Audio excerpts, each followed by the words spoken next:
Issue ಅದು ಪ್ರಸ್ತುತ ಎಲ್ಲ ವಾರ್ತೆಗಳಲ್ಲಿ ಎಲ್ಲ ಒಂದು ಮಾಹಿತಿಗಳು ಎಲ್ಲ ತೀರ್ಮಾನಗಳು ನಿಮಗೆ ಗಮನವಿದೆ?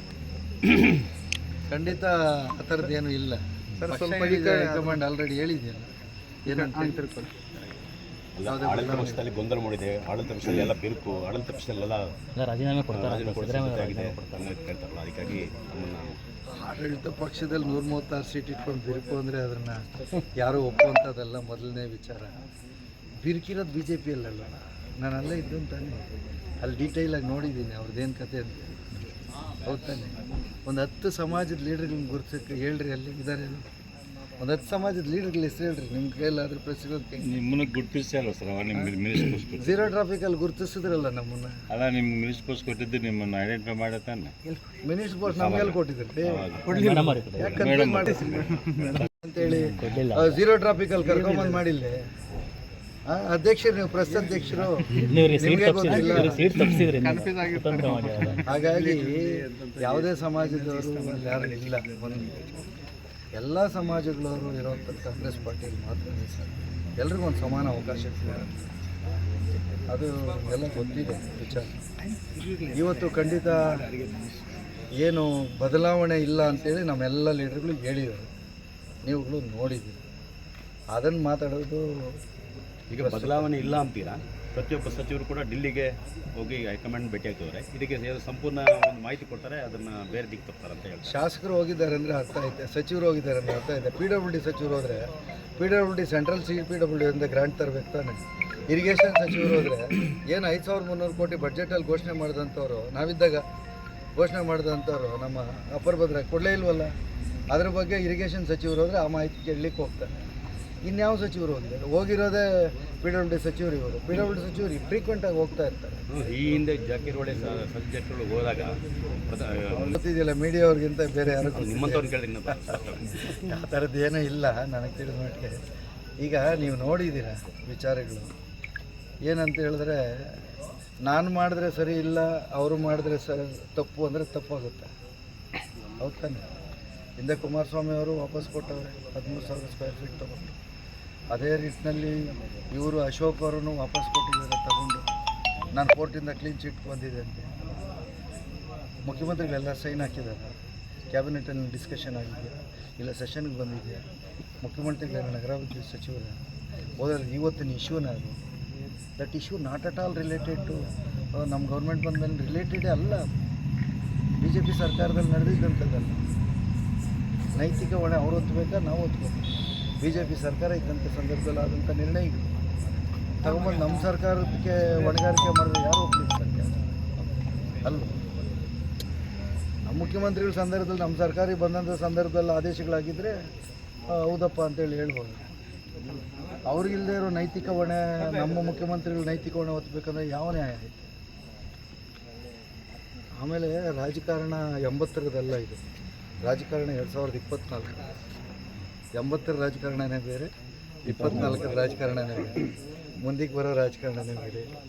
ಸಿದ್ದರಾಮಯ್ಯ ಅವರು ಮುಖ್ಯಮಂತ್ರಿ ಆದಾಗ ಟರ್ಮ್ಸ್ ಆಫ್ ಕಂಡೀಷನ್ ಮಾತಾಡಿದ್ರು ಅನ್ನೋದು ನೀವೇ ಹೇಳ್ತಾ ಇದ್ದೀರ, ನಾವ್ಯಾರು ಹೇಳಿಲ್ವಲ್ಲ. ನೀವಿದ್ರೆ ಏನಾದರೂ ಟರ್ಮ್ಸ್ ಆಫ್ ಕಂಡೀಷನ್ ಮಾತಾಡಬೇಕಾದ್ರೆ ಮೊದಲ ಪ್ರಯತ್ನದಲ್ಲಿ ಇವೆಲ್ಲ ಹೊರಗಡೆ ಬಂದಿದ್ದು ಮೀಡಿಯಾ ಹೈಕಮಾಂಡ್ಗೆ ಬಿಟ್ಟಂಥ ವಿಚಾರಗಳು. ನಾವೊಬ್ಬ ಅಂದರೆ ಈ ಕ್ಷೇತ್ರದಲ್ಲಿ ಒಟ್ಟಲ್ಲಿ ಶಿಕ್ಷಕರ ಕ್ಷೇತ್ರದಲ್ಲಿ ಮೊದಲೇ MLC ನಾನು ಕಾಂಗ್ರೆಸ್ MLC. ಇದುವರೆಗೂ ಗೆಲ್ಲಕ್ಕಾಗಿರಲಿಲ್ಲ, ಇವರೆಲ್ಲ ಆಶೀರ್ವಾದದಿಂದ ಗೆದ್ದಿದ್ದೀವಿ. ಅವ್ರು ಕೆಲಸ ಮಾಡೋದಕ್ಕೆ ಏನೇನು ಪ್ರಯತ್ನಗಳು ಮ್ಯಾಕ್ಸಿಮಮ್ ಮಾಡಿದ್ದೀವಿ. ಅದ್ರ ಜೊತೆಯಲ್ಲಿ ನೋಡಿ 7ನೇ ವೇತನ ಆಯೋಗ ಹಿಂದಿನ ಸರ್ಕಾರ, ನಿಮ್ಗೆ ಹೇಳಿರ್ತೇನೆ, 7ನೇ ವೇತನ ಆಯೋಗ ಹಿಂದಿನ ಸರ್ಕಾರದಲ್ಲಿ ಇಂಪ್ಲಿಮೆಂಟ್ ಮಾಡಬೇಕಾಗಿ ಮಾಡಿಲ್ಲ. ಇಂಟ್ರಿಮ್ ರಿಲೀಫ್ ಹೊಣೆಗಾರಿಕೆ ಅವ್ರ ಮೇಲೆ ತಾನೇ ಹಾಕ್ಬೇಕು ನಾವು, ಹೌದಾ? ನಮ್ಮ ಸರ್ಕಾರ ಬಂದರೆ 7ನೇ ವೇತನ ಆಯೋಗ ತಂತು.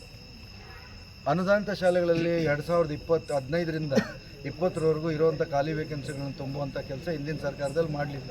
ಪ್ರಸ್ತಾವನೆ FD ಗೊತ್ತಾಗ್ಬಿಟ್ಟು ಕೈ ತೊಳ್ಕೊಂಡು ನಮ್ಮ ಮುಖ್ಯಮಂತ್ರಿಗಳು ನಮ್ಮ ಸರ್ಕಾರ ಬಂದಮೇಲೆ ಎಷ್ಟೇ ಆರ್ಥಿಕ ಹೊರೆ ಆದರೂ ಸಹ ಗ್ಯಾರಂಟಿಗಳನ್ನು ಎಲ್ಲ ಅಂದರೆ ತುಳಿತಕ್ಕೊಳಗಾದ ಸಮಾಜಗಳು ಕೊಡ್ತಿದ್ರೂ ಸಹ ಅದು ಹೊರೆ ಆದರೂ ಸಹ ಕೊಟ್ಟಿದೆ. OPS ಅನ್ನು 11,350 ಜನಕ್ಕೆ ಇಂಪ್ಲಿಮೆಂಟ್ ಮಾಡಿದೆ. 2006 ರಿಕ್ರೂಟ್ ಆಗಿ, ಮಾರ್ಚಲ್ಲಿ ರಿಕ್ರೂಟ್ ಆಗಿ, ಏಪ್ರಿಲಲ್ಲಿ ರಿಕ್ರೂಟ್ ಮಾಡ್ಕೊಂಡು ಅವ್ರು ಮಾಡಿದ್ದಾರೆ. ಎರಡನೇದು ಮಾಡಬೇಕು. ಈಗ ಈ ಥರ ನಮ್ಮ ಸರ್ಕಾರ ಬಂದ ಮೇಲೆ ಆಮೇಲೆ OPS ಅನ್ನು ಮುಂದಿನ ದಿನಗಳಲ್ಲಿ ಇಂಪ್ಲಿಮೆಂಟ್ ಮಾಡೋದಕ್ಕೆ ಒಂದು ಸಮಿತಿನ ಮಾಡಿದೆ. ಸಮಿತಿಗೆ IAS ಅಧಿಕಾರಿಗಳನ್ನ ಅವನ್ನೆಲ್ಲನೂ ಈಗ ನೇಮಕ ಮಾಡಿದೆ. ಅಂದರೆ 4 ತಿಂಗಳಾಗಿದೆ ನನಗೆ ಗೆಲ್ಲಿಸಿ. 4 ತಿಂಗಳಲ್ಲಿ ನಾವು 5 ವಿಚಾರಗಳು ಹೇಳಿದ್ವಿ. ಈಗ ಆಲ್ರೆಡಿ 4 ವಿಚಾರಗಳು ನಮ್ಮ ಸರ್ಕಾರ ಇಂಪ್ಲಿಮೆಂಟ್ ಮಾಡಿ ಅಂತೇಳಿದ್ರೆ ಹಿಂದೆ ಮಾಡಿಲ್ಲ. ಅವ್ರು ತಾನೇ ಹೊಣೆಗಾರಿಕೆ, ಹೌದಲ್ವಾ? ನೀವು ಮೀಡಿಯಾವರು ಹಿಂದೆ ಯಾರು ಯಾವ ಸರ್ಕಾರದಲ್ಲಿ ಮಾಡಿಲ್ಲ ಅವ್ರನ್ನ ಹೊಣೆಗಾರಿಕೆ ಅಂತೀರಾ, ನಮ್ಮನ್ನು ಹೊಣೆಗಾರಿಕೆ ಅಂತ? ಸರ್ ಅವರು ಮಾಡಿದ್ದಾರೆ 5 ವರ್ಷ ಅವ್ರು ಮಾಡಿ 1 ವರ್ಷ ಆಗಿಲ್ಲ. ನೀವೇನು ಮಾಡಿದ್ದೀರಾ OPS ಬಗ್ಗೆ? OPS ಬಗ್ಗೆ ನಿಮ್ಮ ಸರ್ಕಾರದಲ್ಲಿ ನಮ್ಮ ಸರ್ಕಾರ 11,350 ಜನಕ್ಕೆ ಮೊದಲ ಹಂತದಲ್ಲಿ OPS ಇಂಪ್ಲಿಮೆಂಟ್ ಮಾಡಿದ್ವಿ. ಅದು ಕಾರ್ಯಗತ ಆಗಿದ್ದೀವಿ. ಕಾರ್ಯಗತ ಆಗಿದೆಯಲ್ಲ. ಎಲ್ಲ ಟೀಚರ್ಗಳಿಗೆಲ್ಲ ನಾನು ಯಾರ್ಯಾರಿಗೆ ಆಪ್ಷನ್ಸ್ ಅವ್ರು ಏನೇನು ಮಾಡ್ತಾಯಿದ್ರು ಅವ್ರಿಗೆ ಕೊಟ್ಟು ತಗೊಳ್ತಾ ಇದ್ದಾರೆ. ಎರಡನೇದು ಸಮಿತಿ ಮಾಡಿದ್ರು. ಸಮಿತಿಗೆ ಆದೇಶ ಆಗಿತ್ತು. ಸಮಿತಿ ಪೂರ್ಣ ಪ್ರಮಾಣದಲ್ಲಿ ಆಗಿಲ್ಲ. ನಮ್ಮ ಮುಖ್ಯಮಂತ್ರಿಗಳು ಬಂದ ಮೇಲೆ ಮಾಡಿದ್ದಾರಲ್ಲ. ಹೌದು ತಾನೆ? ಅನುದಾನಿತ ಶಾಲೆಗಳಲ್ಲಿ 2015-20 ರಿಕ್ರೂಟ್ಮೆಂಟು ಯಾವ ಸರ್ಕಾರನೂ ಮಾಡಿಲ್ಲ. ನಮ್ಮ ಸರ್ಕಾರ ಮಾಡಿದೆ. ಒಪ್ಕೊಬೇಕು ತಾನೆ? 7ನೇ ವೇತನ ಆಯೋಗ ಹಿಂದಿನ ಸರ್ಕಾರದಲ್ಲಿ ಮಾಡ್ಬೋದಾಗಿತ್ತು, ಮಾಡಿಲ್ವಲ್ಲ. 6ನೇ ವೇತನ ಆಯೋಗ ಮಾಡಿದ್ದು ನಮ್ಮ ಮುಖ್ಯಮಂತ್ರಿಗಳೇ, 7ನೇ ವೇತನ ಆಯೋಗ ಮಾಡಿದ್ದು ನಮ್ಮ ಮುಖ್ಯಮಂತ್ರಿಗಳೇ. ಹೌದು, ಇದನ್ನ ನೀವೆಲ್ಲ ಗಣನೆಗೆ ತೊಗೊಂಡು ಹೇಳ್ಬೇಕಲ್ಲ. ನೀವು ಮಾಡಿದ್ದೀರಿ ಅಂತಾದ್ರೂ ಹೇಳ್ರಿ ಸಂತೋಷವಾಗಿ. ಅಲ್ಲ ರೀ, ಹಿಂದಿನ ಸರ್ಕಾರ ರಿಕ್ರೂಟ್ಮೆಂಟ್ ಮಾಡಿದ್ದು ಗೊತ್ತಿದೆ. 20 ಜಾರಿ ಮಾಡಿದ್ರೆ ಅದು ಗೊತ್ತಿದೆ ಸರ್. ಮತ್ತೆ ಯಾಕಪ್ಪ ಹಿಂದಿನ OPS ಅಲ್ಲ 5 ವರ್ಷದ ಅವ್ರಿಗಿಂತ ನೀವು ಮಾಡಿ ತೋರಿಸ್ಬೇಕಾಗಿರೋದು ಅಂತ ನೀವು ಗೆಲ್ಲೋದಕ್ಕಿಂತ ಮುಂಚೆನೇ ಹೇಳಿದ್ರಿ. ಇಂಪ್ಲಿಮೆಂಟೇಷನ್ ಅನ್ನೋದಕ್ಕಿಂತ ಕಡ್ಡಾಯವಾಗಿ ಒಂದು ಯಾರು ನ್ಯಾಷನಲ್ ಪೆನ್ಷನ್ ಸ್ಕೀಮ್ ಅವರು ಅದರಿಂದ ಇಷ್ಟು ಅನ್ಯಾಯ ಆಯಿತು.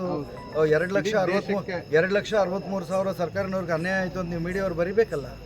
ಬರೀರಿ ಫಸ್ಟ್ ಅದು, ಆಮೇಲೆ ನಾವೇನು ಮಾಡಿದ್ದೀವಿ ಅಂತೇಳಿ ನಾವು ಹೇಳ್ತೀವಿ. ಕೆಲವು ರಾಜ್ಯ ಸರ್ಕಾರ ಮಾಡಿದ್ದಾವೆ. ಈಗ ಪಂಜಾಬಲ್ಲಿ ಮಾಡಿದೆ, ಅಲ್ಲಲ್ಲ ರಾಜಸ್ಥಾನಲ್ಲಿ ಮಾಡಿದೆ. ರಾಜಸ್ಥಾನಲ್ಲಿ ನಮ್ಮ OPS ನಮ್ಮ ಸರ್ಕಾರ ಎಲ್ಲೆಲ್ಲಿ ಇದೆಯೋ ಅಲ್ಲೆಲ್ಲನೂ ನಾವು ಇಂಪ್ಲಿಮೆಂಟ್ ಮಾಡಿದ್ದೀವಿ. ಈಗ ನಾವು ಮಾಡ್ತೀವಿ, ನಾವು ಮಾಡಲ್ಲ ಅಂತ ಹೇಳಿ. ಬಟ್ ತೆಲಂಗಾಣದಲ್ಲಿ ಆಗಿಲ್ಲಲ್ವ ಸರ್? ನಿಮ್ಮ ತೆಲಂಗಾಣದಲ್ಲಿ ಮೊನ್ನೆ ಮಾಡೋದಕ್ಕೆ ಟೆಂಟೇಟಿವ್ ಆಗಿ ಒಪ್ಕೊಂಡಿದ್ದಾರೆ, ಮಾಡ್ತಾರೆ. ಇನ್ನು ಸರ್ಕಾರ ಹುಟ್ಟಕ್ಕೆ ಇಲ್ಲ. ನೀವು ಆಳ್ದಂಥ 10 ವರ್ಷ ಯಾರು NPS ಅಂತಂದು ಇವ್ರ ಮೇಲೆ ಹೊರೆ ಹಾಕಿದ್ರು. 13,500 ಕೋಟಿ ಏನು ನಮ್ಮ ಸರ್ಕಾರಿ ನೌಕರ ದೇಣಿಗೆ ಕೇಂದ್ರಕ್ಕೆ ಕಟ್ಟಿದ್ದಾರೆ ಇದುವರೆಗೂ. ಹೌದು ತಾನೇ? 2006ರಲ್ಲಿ ಅವ್ರು ಇಂಪ್ಲಿಮೆಂಟ್ ಮಾಡಿದಲ್ಲಿ 2011ರವರೆಗೂ ಅವ್ರಿಗೆ ಗೊತ್ತಾಗಿಲ್ಲ ಇದರಿಂದ ಏನು ನಮಗೆ ತೊಂದರೆ ಆಗುತ್ತೆ ಅಂತ. ಯಾವುದ್ರ ವಿಚಾರವಾಗಿ? ನ್ಯಾಷನಲ್ ಪೆನ್ಷನ್ ಸ್ಕೀಮ್ ವಿಚಾರವಾಗಿ ಅವ್ರಿಗೆ ಆಮೇಲೆ ಗೊತ್ತಾಗಿದೆ. ಮೊದಲು ರಿಟೈರ್ಡ್ ಆದವನಿಗೆ ಅರ್ಥ ಆಯಿತು 1,600 1,700 ಬರುತ್ತೆ, ನಾವು 50% of the last pay scale ಬರಲ್ಲ ಅನ್ನೋದು ಅವ್ರಿಗೆ ಅರ್ಥ ಆಗಿದೆ. ಹೌದಲ್ಲ? ಆವಾಗಿಂದ ಹೋರಾಟ ಮಾಡಿ ಖಂಡಿತ ನಮ್ಮ ಸರ್ಕಾರ ಮಾಡುತ್ತೆ. 4 ಮಾಡಿದೆ, 5ನೇದು ಮಾಡಲ್ಲ ಅಂತ ಹೇಳಲ್ಲ, ಖಂಡಿತ ಮಾಡ್ತೀವಿ. ಸರ್ ಒಳ ಮೀಸಲಾತಿ ಬಗ್ಗೆ ಏನು ಹೇಳ್ತೀರಾ ಸರ್? ಇನ್ನೊಂದು ಅಷ್ಟೇ ನನ್ನ ವ್ಯಾಪ್ತಿ ಮೀರಿದ್ದು ಇಶ್ಯೂ ಅನಿಸುತ್ತೆ. ಅದು ಇವತ್ತಿನ ಪೇಪರಲ್ಲಿ ಹೈಕೋರ್ಟ್ ಸುಪ್ರೀಂ ಕೋರ್ಟ್ ಡೈರೆಕ್ಷನ್ಸ್ ಕೊಟ್ಟಿದೆ ಸರ್. ಈ ಭಾಗದಲ್ಲಿ ಖಂಡಿತ ಅದ್ರ ಪರವಾಗಿ ನಾನು ನಿಲ್ತೀನಿ. ಬಿಕಾಸ್ ಈ ಒಂದು ಬಾರ್ಡರ್ ತಾಲೂಕ್ಸ್ ಇರ್ತಾವಲ್ಲ, ಇಲ್ಲಿ ಸವಲತ್ತುಗಳಿಂದ ಸಾಮಾನ್ಯವಾಗಿ ವಂಚಿತರಾಗ್ತಾರೆ. ಯಾಕಂದರೆ ಒಂದು ಕಡೆ ಆಂಧ್ರ ಇರುತ್ತೆ, ಒಂದು ಕಡೆ ಕರ್ನಾಟಕ. ಒಂದಷ್ಟು ಇಶ್ಯೂಸ್ ಆಂಧ್ರ ಮಾಡಲಿ ಅಂತಿದ್ರೆ ಒಂದಷ್ಟು ಇಶ್ಯೂಸ್ ಕರ್ನಾಟಕ ಮಾಡಲಿ ಅಂತೇಳಿ you can go to almost border ವಿಲೇಜಸ್ಗೆ ಹೋಗಿ ಮೂಲಭೂತ ಸೌಕರ್ಯಗಳಿಂದ ಒಂದಷ್ಟು ವಂಚಿತ ಆಗಿರುತ್ತೆ. ಹಾಗಾಗಿ ಅಂಥ ಒಂಥರ ಡ್ರೈ ಏರಿಯಾದಲ್ಲಿ ನಾವು ಶಿಕ್ಷಣಕ್ಕೆ ಹೆಚ್ಚು ಒತ್ತು ಕೊಟ್ಟರೆ ಖಂಡಿತ ಅನುಕೂಲ ಆಗುತ್ತೆ. ಆ ನಿಟ್ಟಿನಲ್ಲಿ ಖಂಡಿತ ನಾನಂತೂ ಅಲ್ಲಿ ಸ್ಟ್ಯಾಂಡ್ ಫಸ್ಟ್ ಅಂಥ ವಿಚಾರಗಳು ಶಿಕ್ಷೆಗಳಲ್ಲ. ಸೈನಿಕ ಶಾಲೆ ಬಗ್ಗೆ ನಾನು ಮಾತಾಡಬೇಕಂದ್ರೆ ಇಷ್ಟು ಪಾಲಿಸಿ ಡಿಸಿಷನ್ಸ್ ಅಂತ. ಒಂದು ಸೈನಿಕ ಶಾಲೆ ಮಾಡೋದು ರಾಜ್ಯ ವ್ಯಾಪ್ತಿನ ಕೇಂದ್ರ ವ್ಯಾಪ್ತಿನ ಅಂತೇಳಿ ಯೋಚನೆ ಮಾಡಬೇಕು, ಹೌದಲ್ಲ? ಯಾರು ಅದಕ್ಕೆ ಮುಂದಾಳತ್ವ ವಹಿಸಬೇಕು? ಪಾರ್ಲಿಮೆಂಟ್ ಸದಸ್ಯರಲ್ಲ, ಸರ್ಕಾರ ಐತೆ. ಸರ್ಕಾರ ಕೇಂದ್ರದಲ್ಲಿ ಸರ್ಕಾರ ಐತೆ, 11ನೇ ವರ್ಷ ಕಾಲಿಟ್ಟಿದೆ. ಹಾಗಾಗಿ ಖಂಡಿತ ಮಾಡಲಿ. ಈಗ ಅವರೆಲ್ಲ ಮಾಡ್ತೀನಿ ಅಂಟೋದ್ರೆ ನಾವು ಸಹಕಾರ ಕೊಡ್ತೇವೆ. ಯಾರು ಸರ್ಕಾರ, ಯಾವ ಸರ್ಕಾರ ಮುಖ್ಯ ಆಗಲ್ಲ, ಅಲ್ಟಿಮೇಟ್ಲಿ ಸವಲತ್ತು ತರೋದು ಮುಖ್ಯ ಆಗುತ್ತೆ. ಅಂಥ ಸಂದರ್ಭದಲ್ಲಿ ನಾವು ಸಹ ಪ್ರೈವೇಟ್ ಸ್ಕೂಲಲ್ಲಿ ಫೀಸ್ ಹೆಚ್ಚಿನ ವಸೂಲು ಮಾಡ್ತಾಯಿದ್ರು ಸರ್, ಅದ್ರ ಬಗ್ಗೆ ಏನಾದರೂ ಕ್ರಮ? ಆ ಇಶ್ಯೂಸ್ನ ಮಾತಾಡ್ಲಿಕ್ಕೆ ಆಗಲ್ಲ. ಯಾಕಂತ ಹೇಳಿದ್ರೆ ಸಂವಿಧಾನಬದ್ಧ ಹಕ್ಕುಗಳಲ್ಲಿ ಅದು ಒಂದು ಆಗುತ್ತೆ. ಯಾಕಂದರೆ ಶಿಕ್ಷಣದ ಹಕ್ಕು ಇದೆ. ಕೋರ್ಟ್ಗಳು ಹೇಳುತ್ತೆ ಕನಿಷ್ಠ 10-15% ಇನ್ಕ್ರೀಸ್ ಮಾಡಿದ್ರೂ ಅದನ್ನು ನಾವು ಏನು ಇದು ಮಾಡಲಿಕ್ಕೆ ಬರೋದಿಲ್ಲ. ಹಾಗಾಗಿ ಆ ವಿಚಾರವಾಗಿ ಖಂಡಿತ ನಾವು ಮಾತಾಡೋದು ತಪ್ಪಾಗುತ್ತೆ. ಫೆಸಿಲಿಟೀಸು, ಕೊಟ್ಟಿರುವಂಥ ಮೂಲಭೂತ ಸೌಕರ್ಯಗಳು, ಆಮೇಲೆ ಏನು ಎಕ್ಸ್ಪೆಂಡಿಚರ್ಸ್ ಬರಲ್ಲ ಅದನ್ನು ನೋಡ್ಕೊಂಡು ಅವ್ರು ಮಾಡಬೇಕಾಗಿ ಬರುತ್ತೆ.